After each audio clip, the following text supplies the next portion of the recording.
ассалому алайкум тамошобинони муҳтарам, шумо дар барномаи панҷуми саволу ҷавоб иштирок доред ва дар ин барнома мо ба якчанд саволҳое ки ба тариқи расонаҳо ба мо ирсол гардиданд ҷавоб хоҳем гуфт. инак саволи якум. дар дафтарчаи ҳавлии мо 8 кас ба қайд гирифта шудааст, аммо дар асл дар ин хона 3 нафар зиндагонӣ мекунад.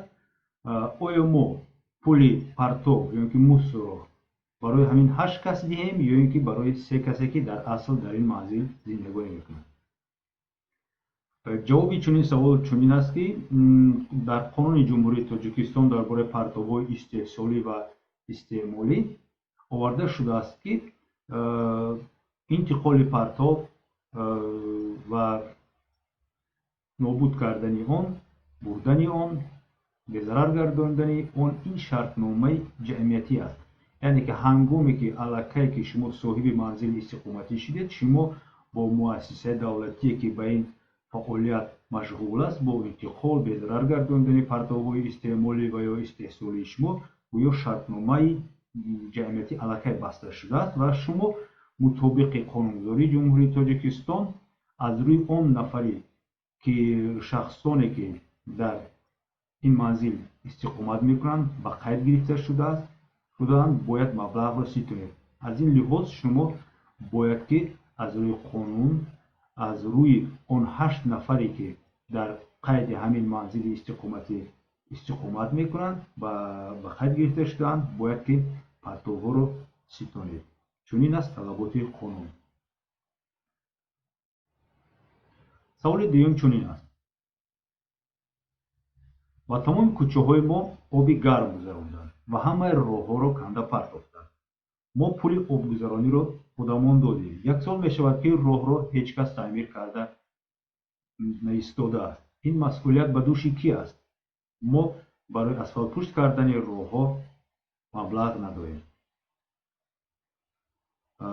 дар ин савол чунин посух аст ки масъулияти таъмири роҳҳо ба дӯши ҳукумати маҳалли зисти ҷои шумо аст ва шумо масъул нестед ки барои таъмири роҳҳо аз киссаи худ ё ки аз ҷамъоварӣ кардани маблағ аз тарафи сокинони кӯчатон ё ки маҳаллатон маблағ гирифта онро аз ҳисоби худ пардохт кунед таъмири роҳро.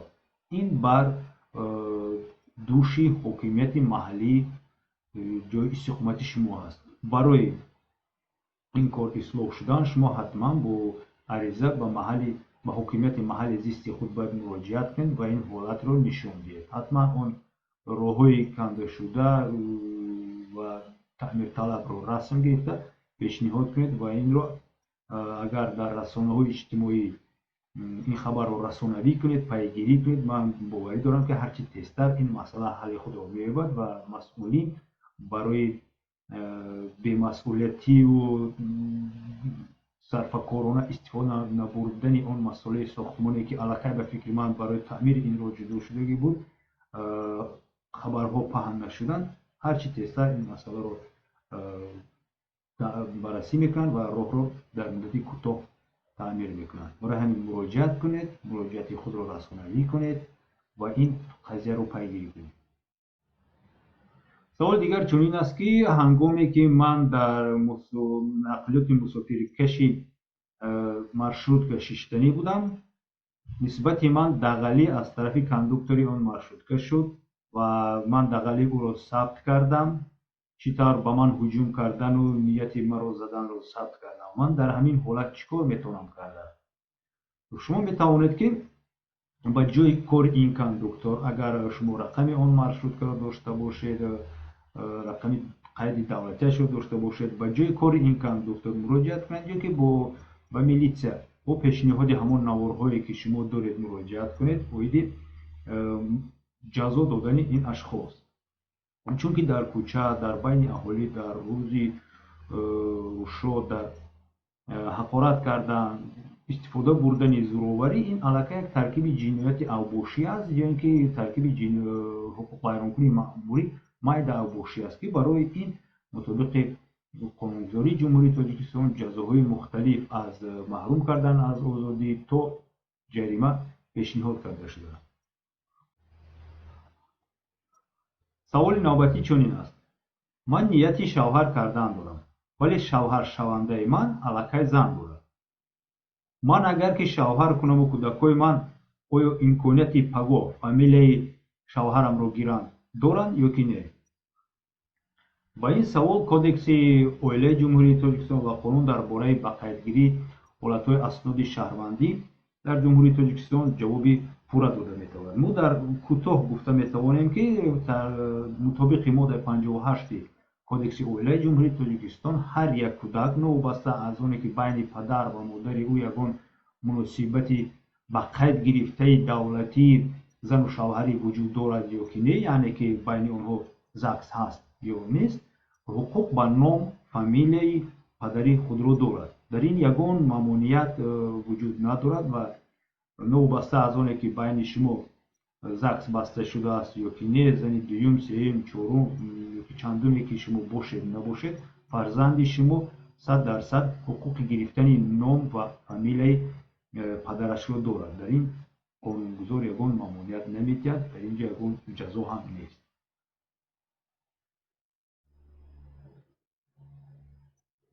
саволи навбатӣ чунин аст: як рафиқи мо аллакай зан гирифта 25 000 сомонӣ масраф кардааст, вале ба сабабҳои ба ҳама муайян шаби аввал баргузор нагардидааст ва ӯ собиқ ҳамсарашро ҷавоб додааст. чӣ хел метавонад ки ҳам рафиқи онҳо пулро баргардонад, то ин ки зани дигар гирад? дар ин маврид чунин гуфтанӣ ҳастем, ки аз рӯи қонун рафиқи шумо ягон роҳи қонунӣ баргардонидани он маблағе ки дар тӯй сарф кардааст надорад. вале чунин имконият буд.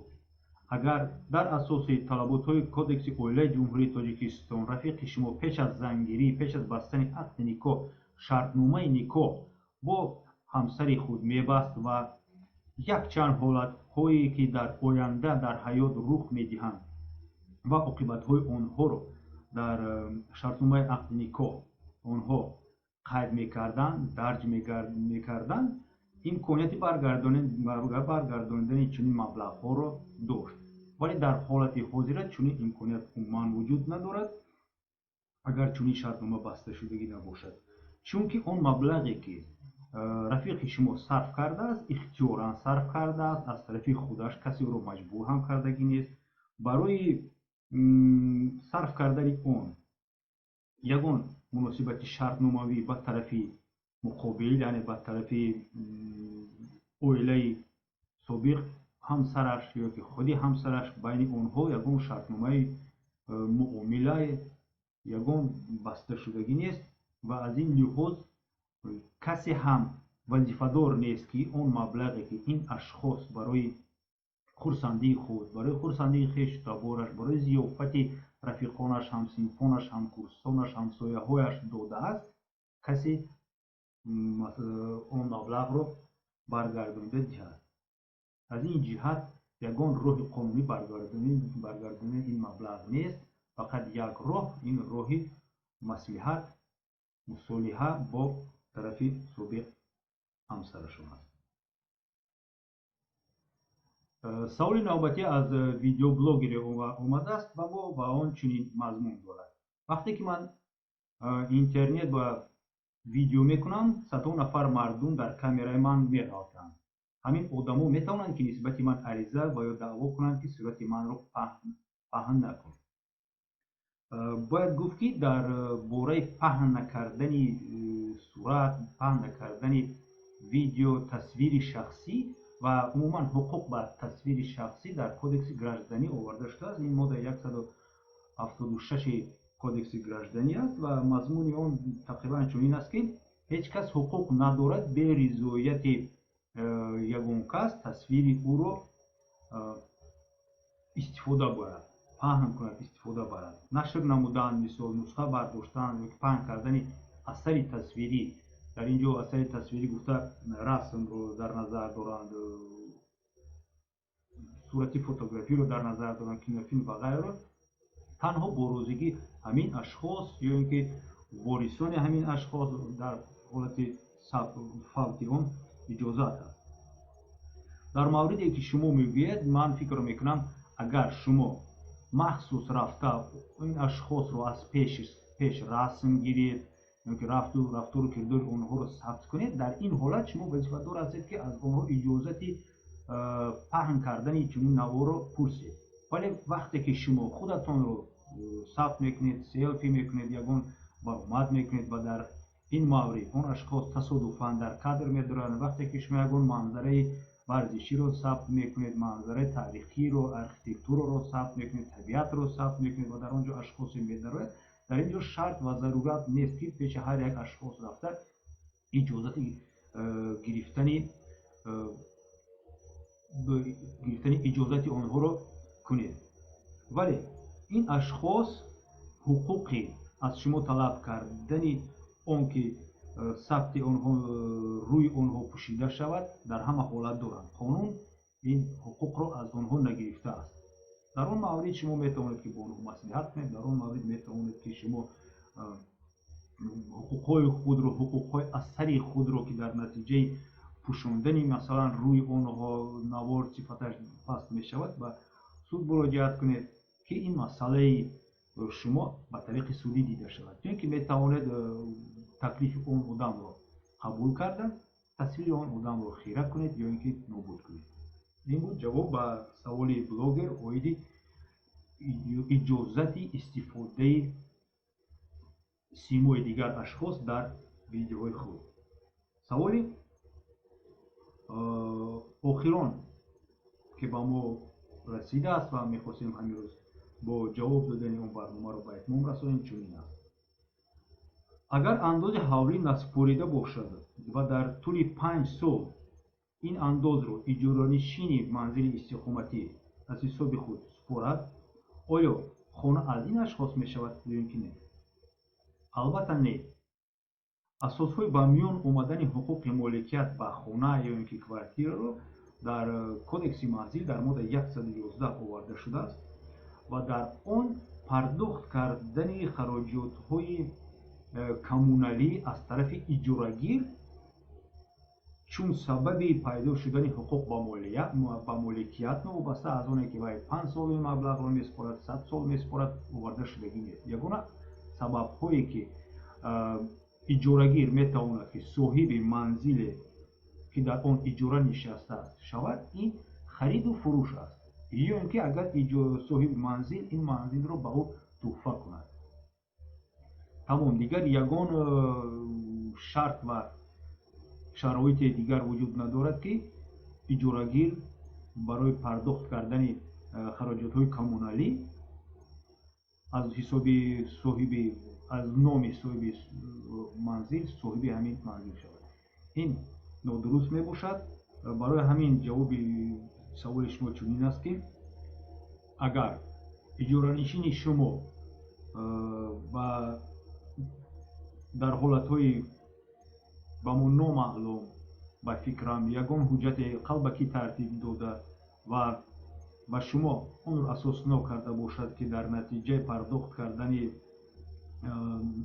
андози ҳавлии шумо дар муддати 5 сол мутобиқи кадом қонунҳое ӯ соҳиби ин манзил шудааст, шумо метавонед ки ба суд муроҷиат кунед, шумо метавонед ки ба милитсия муроҷиат кунед, оиди қаллобӣ ва ин қазияро бартараф кунед.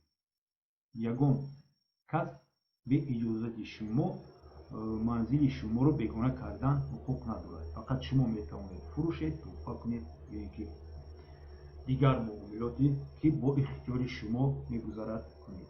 фақат дар ҳамон ҳолат манзил метавонад ки ба соҳиби иҷоранишин гузарад, дар дигар ҳолат не. ва инак дӯстон, ин тамоми он саволҳое буд ки мо ният доштем ки ҳамин рӯз ба шумо ҷавобашонро диҳем. ташаккур барои диққататон. саволҳое ки дошта бошед шумо метавонед ки ба мо мустақиман ирсол кунед ва мо кӯшиш мекунем ки ба онҳо ҳам ба тариқи видеоӣ ва ҳам ба тариқи он паёмакҳое ки шумо ба мо мефиристед ҷавоб гардонем. худоҳофиз то дидори оянда.